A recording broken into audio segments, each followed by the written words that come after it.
dia faly mitafatafa amintsika rehetra mpanaraka tsy tapaka ny fandaharana Jeanne Forest Santé aty Canada indray ny tenako.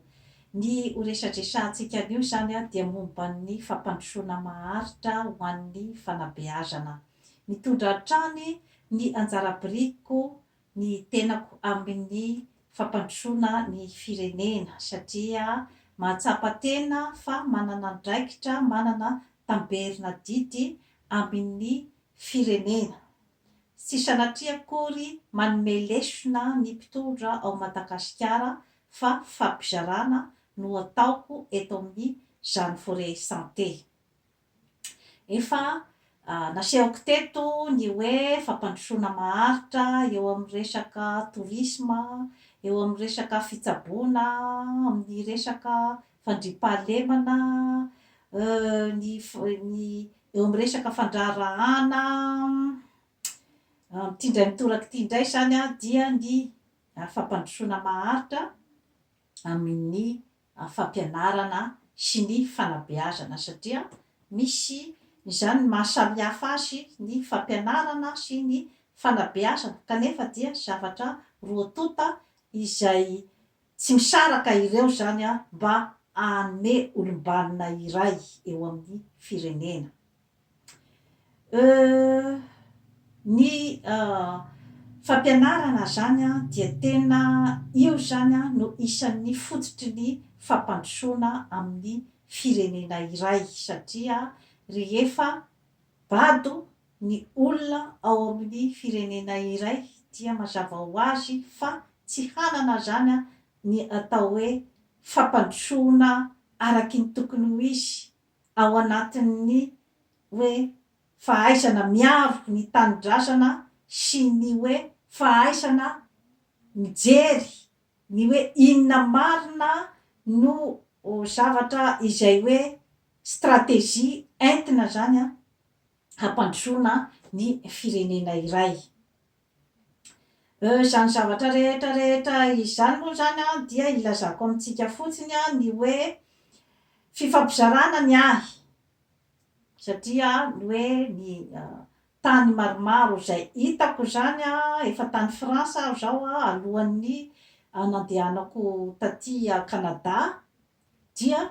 samy manana ny système d'éducation daholo a ireo tany anankiroa ireo.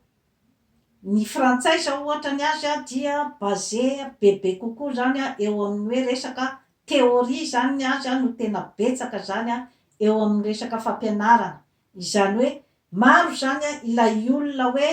diplômé be zany a kanefa zany a tsy de tena hoe ampy izany a ny resaka pratika. Aty indray nefa zany a de ny azy ny pratika zany a ny tena zava-dehibe satria ny azy ny hoe amolavola olona zany a tonga dia afaka miasa zany a, tonga de afaka manana karazana zany hoe traikefa izay efa novolavolaina taty am-pianarana. Zay zany a no mahasamihafa. Samihafa moa zany aloha ny hoe rehefa eo amin'ny toeram-piasana, samihafa ny olona hoe efa ela ny niasany tao sy ny hoe olona hoe vao niditra ny asa kanefa zany ny azy a efa ty am-pianarana zany de efa volavolainy ohatriny ny hoe zany efa misy atelier mihitsy zany a amolavolany an'ilay mpianatra hoe mba tsy hitavozavoza zany a na hoe de hoe hanao départ à zéro zany a rehefa tonga eo amin'ny toeram-piasana. Zay zany aloha no hitako fa zava-dehibe zany a aty Amerika Avaratra. Mba iverintsika zany a ao Madagasikara satria ny introduction nentiko zay zany a de ilazako fotsiny hoe isaky ny pays zany a dia manana ny système fampianarany. Tokony zany ao Madagasikara hijery zany ny manam-pahaizana ny hoe inona zany a no zavatra tena hoe ilain'ny vahoaka ao Madagasikara. Inona zany a no fampianarana tokony atao mba ahazahoana olona zany a hoe tonga de afaka mamokatra, tonga de afaka zany a hoe miasa amin'ny toeram-piasana anankiray mba hampisy ny vokatra tsaratsara kokoa zany satria ny zavatra hitako mantsy zany a dia ohatrany hoe système manaraka be zany a ny système frantsay zany a ny fampianarana ao Madagasikara ka eo amin'ny resaka pratika zany a no hoe misy karazana lesoka be zany satria maro ny diplôme zany izay hoe chômeur ary de tsy fantany hoe inona no andeha ampiasany zany a an'ilay diplôma ka tokony efa ho tsinjovina dia ny mialoha zany a zay zavatra rehetrarehetra izay a mba hahafahan'ny mpianatra tsirairay zany ny vahoaka hoe mamorona izany hoe izay toe-tsaina famoronana izay na ny créativité zany dia tokony zany a efa ho volena amin'ny ankizy tsirairay zany a mbola any am-pianarana ny fampianarana ihany koa ny hoe école de la vie ny fianarana ny fiainana ny resaka fampianarana ny fahalalam-pomba ny moral zany zavatra rehetrarehetra izany zany a dia hoe mila ampianarina ny ankizy daholo zany a rehefa any am-pianarana izy mba entina zany a amolavola azy hiatrika ny fiainana ka izany hoe système scolaire izany zany a dia raisiko fotsiny ohatra zao hoe ny ao Cuba zany a de tena hoe obligatoire zany a ny population ray manontolo mihitsy zany a de tokony miditra any am-pianarana efa hitako fa zava-dehibe zay zavatra zay satria tena éduqué mihitsy a ny cubane ary ny azy a ny système ny hoe resaka tourisme ohatra de olona manam-pahaizana daholo a no miasa amin'ny tourisme satria ny fanjakana zany ny azy a no hoe mambolavola an'io tourisme io de maro amin'zareo zany a no hoe olona misy dokotera misy ingénieur misy avocat zany a no miasa amin'io industrie touristique io satria ireo zany a no olona izay eritreretiny zany hoe manana ny culture izay mety ifanahtsahana kokoa zany amin'ny touriste izay tonga satria ny touriste tonga ao zany a de tena touriste hoe avy amin'ny tany mandroso maro dia maro États-Unis, Canada, Frantsay de eritreretiny zany hoe ireo karazan'olona ireo zany a no afaka zany a hoe ifanerasera tsisy difficulté zany a amin'ny tourisme hitako hoe tena tsara de tsara tokoa izany karazana hoe stratégie entiny zany satria ny karama zany azy a tsy de ambony nefa manam-pahaizana de manam-pahaizana ny dokotera cubane betsaka mihitsy ara ny olona avy aty Canada no mandeha manao fitsaboana tena indrindrandrindra zany amin'ny resaka chirurgie manam-pahaizana tokoa fa ny karama zany ny azy a no somary tsy de ambony zany a ny karama ny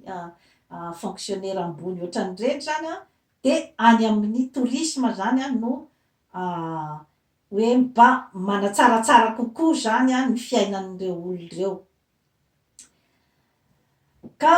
iverenako zany a ny hoe ao Madagasikara misy zany a ny zavatra tokony ho jerevana zany a jerevany manam-pahaizana hoe inona ny tena hoe filan'ny firenena manana ny ressource be de be tsika ao Madagasikara ny arenan-kibon'ny tany ny fambolena sy ny fiompiana ka tokony zany hoe alefa isaky ny fokontany na de any amin'ny akodaoda be any zany a no tokony asina sekoly isaky ny fokontany ary de tena atao ao anatin'ny karazana infrastructure mihitsy zany a ny hoe fanomanana koa zany ny mpampianatra izay alefa any amin'ireo toerana ireo ary hoe inona zany ny karazana motivation omena ny olona izay mandeha any ambanivohitra andeha mpianatra azo atao ny mampiakatra ny karamany azo atao ny hoe manome ny karazana zany hoe logement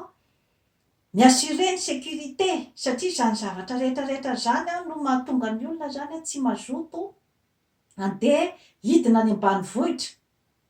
satria iza tokoa moa no andeha hanao sorona ny ainy any zany raha ohatra ka hoe mandeha izy ataontsika hoe anompo tanidrasana hanome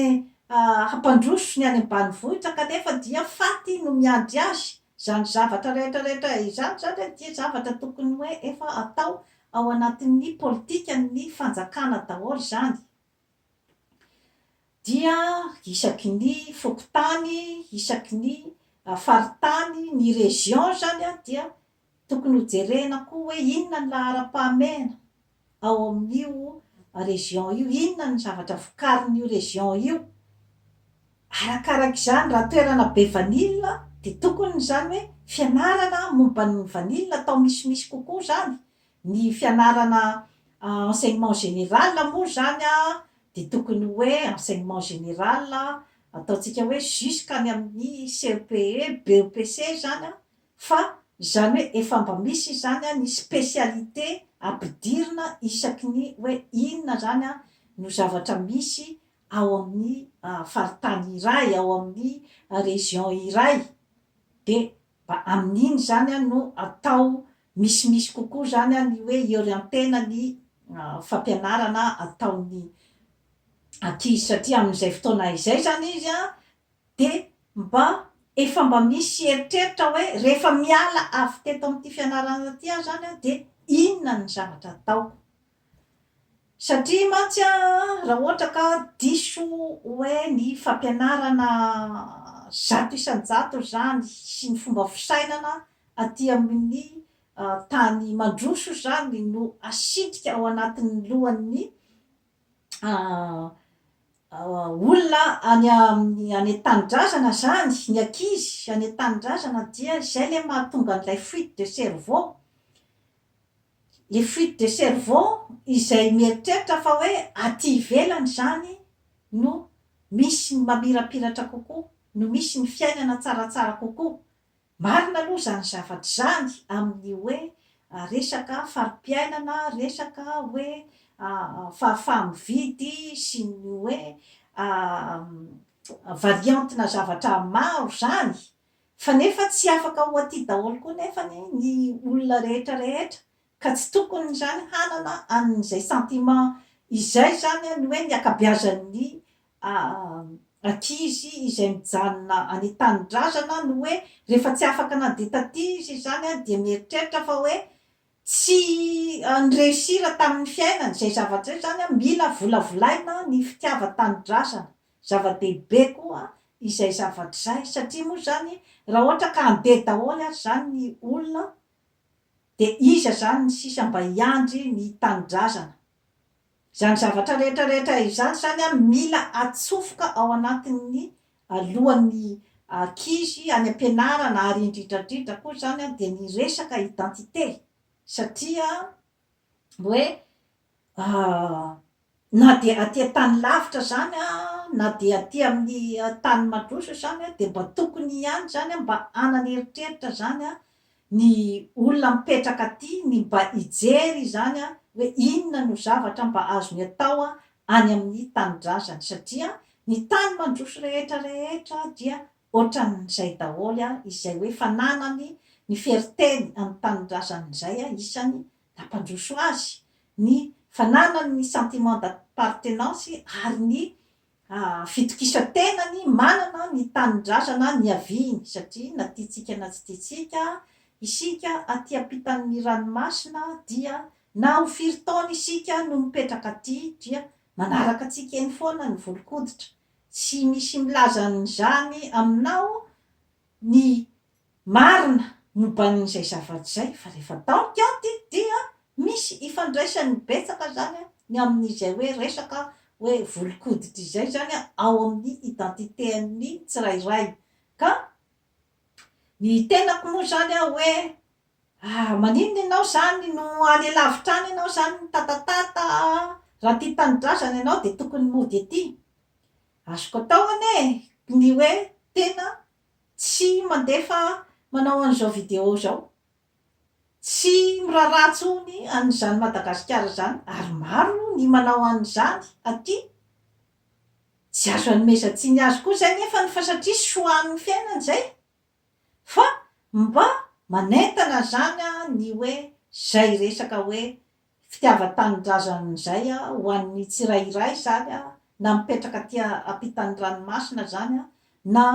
mijanona any tany-drazana fa izay fomba fijery zay zany dia tokony efa hoe volavolaina zany any am-pianarana. Ny famolavolana ny mpampianatra koa zany dia misy zavatra maro satria tsy ny rehetrarehetra koa no afaka hanao an'io karazana asa io, misy vocation daholo io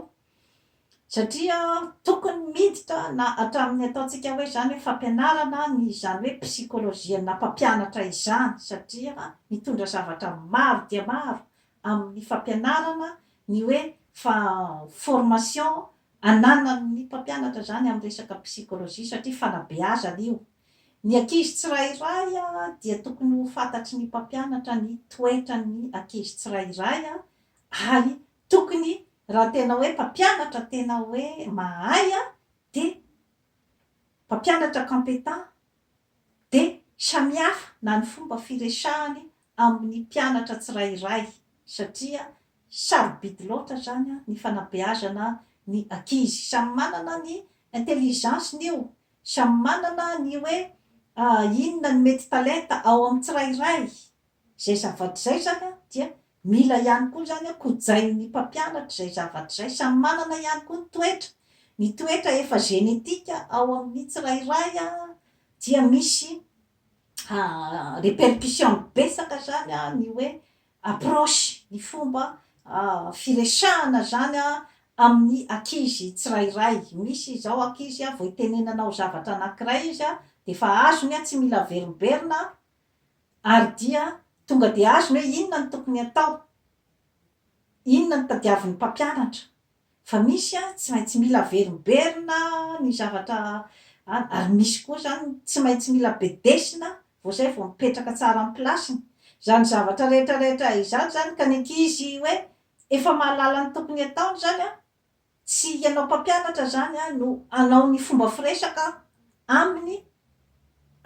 par rapport amin'ny ankizy izay hoe mila bedesina vao zay vao mahalala ny ataony. Ka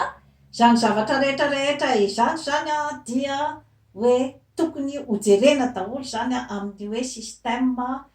fampianarana ao Madagasikara satria zany ny tokony hoe tanjona zany dia ny hoe mamokatra olona zany hoe afaka tonga dia hamokatra amin'ny fiainany.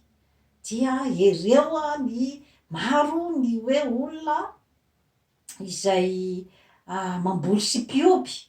ohatra dia tokony zany amin'ireny toerana reny zany dia ny fampianarana ny fambolena, ny fampianarana ny fiompiana. Zay zany no tokony hoe atao amafisina bebe kokoa zany hoe mba amin'ny fomba zany hoe efa performant izay afaka hanome résultat vokatra bebe kokoa zany noho ny hoe ny fomba famokarana nentim-paharazana ohatra. Eo zany no hoe ilantsika zany ny ataontsika hoe zany hoe mba mampiasa zany ny hoe système moderne kokoa zany ahafahana mahazo vokatra bebe kokoa. Kanefa moa raha ohatra ka nisy ny fomba nentim-paharazana izay tsy nisy izay naharatsy azy ohatra na salama ny vahoaka dia jerevana ihany koa zay zavatra zay. Ny tanjona zany dia ny hoe mba hiaina amin'ny mpilaminana zany ao anatin'ny fandriampahalemana ny malagasy ary mba hahay akasitraka ny zavatra zavaboary efa nomena azy ary mba hoe afaka koa zany hiaro ny tanindrazany, afaka hisitraka ny harena rehetra satria rehefa tsy manam-pahalalana dia mora zany ny manambaka sy ny mandroba ny tany iray. Dia toy izay indray no azona tolotra anao an'io manaova abonnement amin'izany forêt santé aty Canada fa hanatsara ny fiainanao. Veloma tompoko.